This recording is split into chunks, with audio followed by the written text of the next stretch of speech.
So on this Swift Elegance, the model that we're demonstrating, it's got a Dometic refrigerator. It's the taller unit.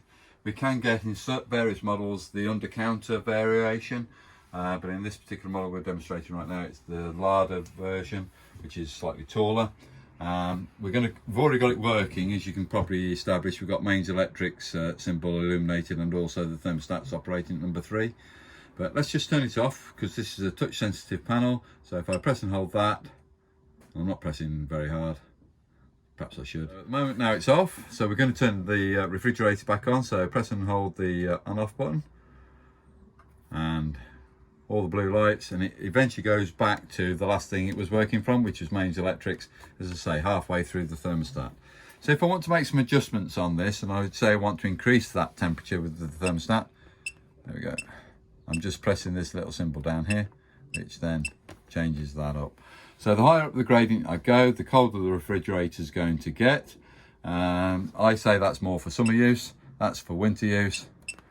Spring and autumn, probably about midway, but it's a case of you've got to play around with that depending on the temperatures of the day. Just to get that set right for you.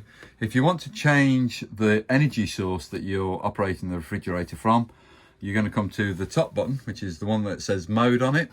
And on this one now, if I hit that button there, I can change it onto an auto mode. And I'll come back and explain what that means. If I go to the next one, it's going to go to battery, and I'm going to get an alarm. That's the beep, beep, beep. And I've got obviously a triangle that's now illuminated. I'm just going to move it on from that one again, just to go to gas. Okay, bear with me a second. I'll overcome that, hopefully. Right, so I've now got it working off gas, which should automatically ignite by itself. We may get that audible sound come on again if we're purging air out of the system, if we haven't purged it through yet. But let's just see what happens. I'll leave that working in the background. But if I press it in again, what it would then go to is the main symbol as a manual set. So on these three, when we haven't got the auto light illuminated, it means you're manually setting what you want it to work from. But if you leave it on the auto mode, it will work off any of those 3 functions on the auto mode, but it prioritizes mains electrics first, because at the end of the day we're expecting it to be a static situation where we're in, not traveling necessarily. So it prioritizes mains as an energy source first. If that's not available, it automatically goes to gas, and if gas isn't available, it then surmises that you're going to go towing. You're traveling from A to B, and then it would be working off your tow car battery. So it's not your leisure battery, it's the energy source is coming off your tow car, and your 13-pin plug needs to be located into the back of the car, and the engine needs to be running for that supply to come through. So because this hasn't gone into an audible state now and a warning triangle illuminate, I know that the gas has actually ignited and it's up and running like so. But let's just go back to the auto mode for you. There we go, and I say automatically it goes to the refrigerator on mains. So that's fully automatic. It just tries to find out what energy source is available, goes to mains first, then gas, then battery, etc, etc. When we're ready to turn the refrigerator off, we just press and hold the on off button. But I'm just going to go inside the refrigerator door now, because we can access the fridge by the release handle. This handle can either open up that way on the fridge door, or you can open it up that way. So it depends on how you prefer to open the refrigerator door up, for instance.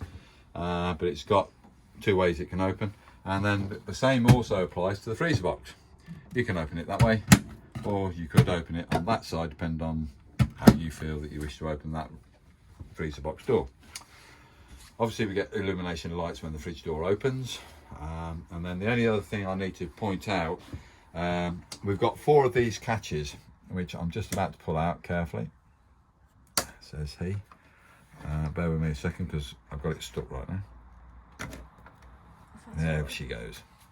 Okay, so I've got 4 of that type of catch, 1 in each corner of the door.